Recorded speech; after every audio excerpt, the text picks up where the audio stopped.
Thank you very much. I welcome all who stand for common efforts, and I promise, being really united, we can guarantee fair peace for all nations. What's more, unity can prevent wars. Ladies and gentlemen, Mr. Secretary General, Mr. President, fellow leaders, this call saw many wars, but not as active defender against the aggressions. In many cases, the fear of war, the final war, was the loudest here, the war after which no one would gather in the General Assembly Hall again. The Third World War was seen as a nuclear war, a conflict between states on the highway to nukes. Other wars seemed less scary compared to a threat of the so-called great powers firing their nuclear stockpiles. So the 20th century taught the world to restrain from the use of the weapons of mass destruction, not to deploy, not to proliferate, not to threaten with, and not to test, but to promote a complete nuclear disarmament. Frankly, this is a good strategy, but it should not be the only strategy to protect the world from the final war. Ukraine gave up its third largest nuclear arsenal. The world then decided Russia should become a keeper of such power. Yet history shows it was Russia who deserved nuclear disarmament the most back in 1990s. And Russia deserves it now. Terrorists have no right to hold nuclear weapons. No right. But truly, not the nukes are the scariest now. While nukes remain in place, the mass destruction is gaining its momentum. The aggressor is weaponizing many other things, and those things are used not only against our country, but against all of yours as well. Fellow leaders, there are many conventions that restrict weapons, but there are no real restrictions on weaponization. First, let me give you an example. The food. Since the start of the full-scale war, the Ukrainian ports in the Black and Azov Seas have been blocked by Russia. Until now, our ports on the Danube River remain the target for missiles and drones. And it is a clear Russia's attempt to weaponize the food shortage on the global market in exchange for recognition for some, if not all, of the captured territories. Russia is launching the food prices as weapons. The impact spans from the Atlantic coast of Africa to the Southeast Asia, and this is the threat scale. And I would like to thank those leaders who supported our Black Sea Grain Initiative and program Grain from Ukraine. Thank you so much.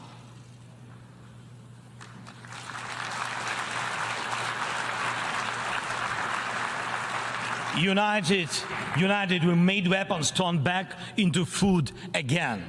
More than 45 nations saw how important it is to make Ukrainian food products available on the market, from Algeria to Spain to Indonesia and China. And even now, when Russia has undermined the Black Sea Grain Initiative, we are working to ensure food stability, and I hope that many of you will join us in these efforts. We launched a temporary sea export corridor from our ports, and we are working hard to preserve the land routes for grain exports. And it is alarming to see how some our friends in Europe play out solidarity in political theater, making thriller from the grain. and they may seem to play their own role, but in fact, they are helping set the stage to a Moscow actor. Second, weaponization of energy.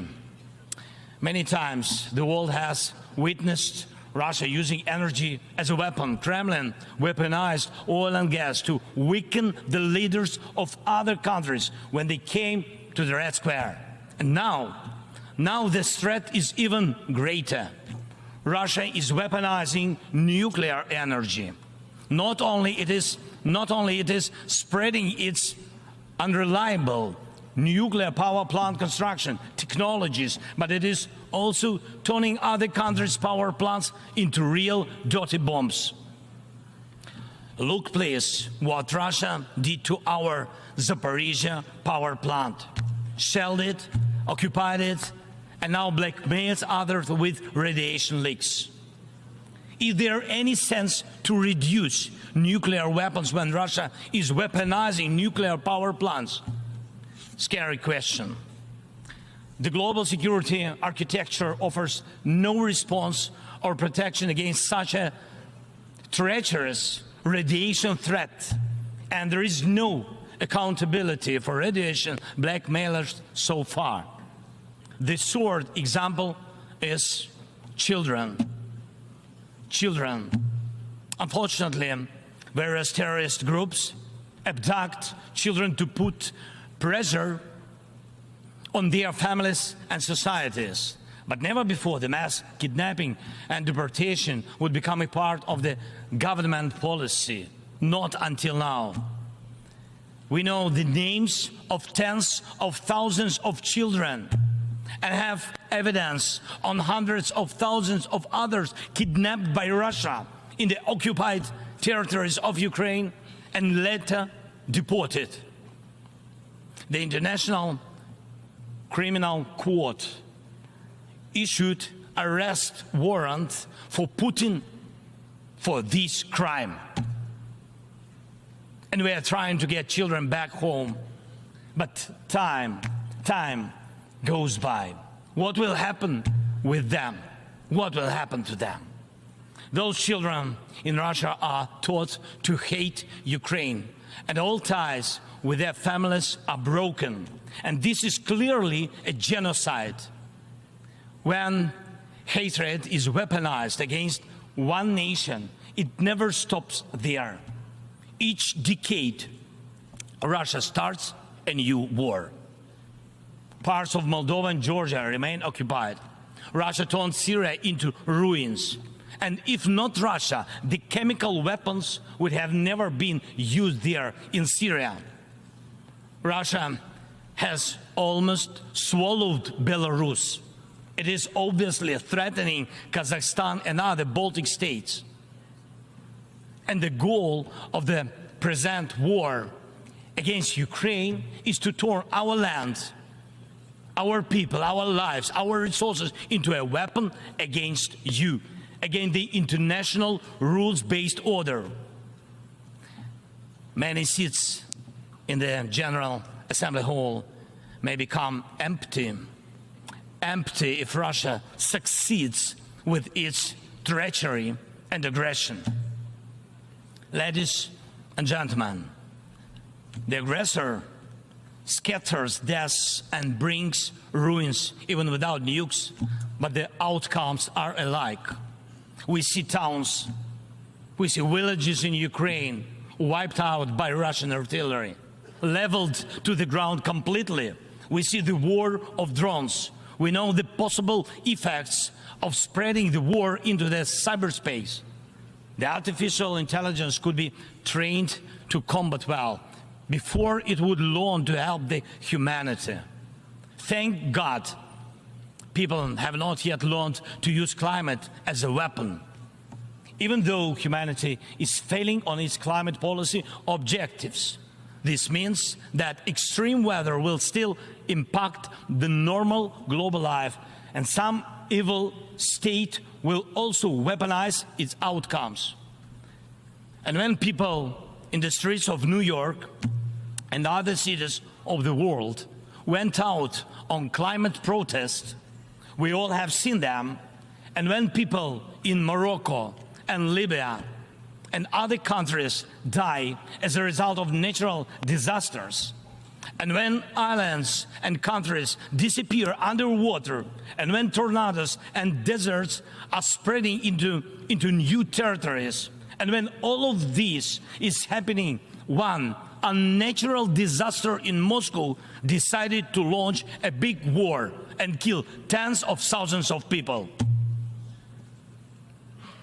We have to stop it.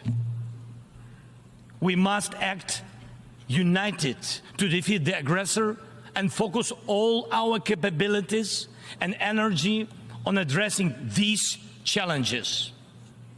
As nukes are restrained, likewise the aggressor must be restrained, and all his tools and methods of war. Each war now can become final, but it takes our unity to make sure that aggression will not break in again. And it is not a dialogue between the so-called great powers somewhere behind the closed doors that can guarantee us all the new wars era, but open war of all nations for peace. Last year, I presented the outlines of the Ukrainian peace formula at the UN General Assembly. Later, in Indonesia, I presented the full formula, and over the past year, the peace formula became the basis to update the existing security architecture. Now we can bring back to life the UN Charter and guarantee the full power for the rules-based world order. And tomorrow, I will present the details at a special meeting of the UN Security Council. The main thing is that it is not only about Ukraine. More than 140 states and international organizations have supported the Ukrainian peace formula fully or in part. The Ukrainian peace formula is becoming global. Its points offer solutions and steps that will stop all forms of weaponization that Russia used against Ukraine and other countries and may be used by other aggressors. Look, for the first time in modern history, we have a real chance to end the aggression on the terms of the nation which was attacked. And this is a real chance for every nation to ensure that aggression against your state, if it happens, God forbid, will end, not because your land will be divided and you will be forced to submit to military or political pressure, but because your territory and sovereignty will be fully restored. We launched the format of meetings between national security advisors and diplomatic representatives. Important talks and consultations were held in Hiroshima, in Copenhagen, and in Jeddah on the implementation of the peace formula. And we are preparing a global peace summit. And please, I invite all of you who do not tolerate any aggression to jointly prepare the summit. And I am aware of the attempts to make some shady dealings behind the scenes. Evil cannot be trusted. Ask Prigozhin if one bets on Putin's promises. Please hear me. Let unity decide everything openly. While Russia is pushing the world to the final war, Ukraine is doing everything to ensure that after Russian aggression, no one in the world will dare to attack any nation. Weaponization must be restrained. War crimes must be punished. Deported people must come back home. And the occupier must return to their own land. We must be united to make it, and we'll do it. Slava Ukraini!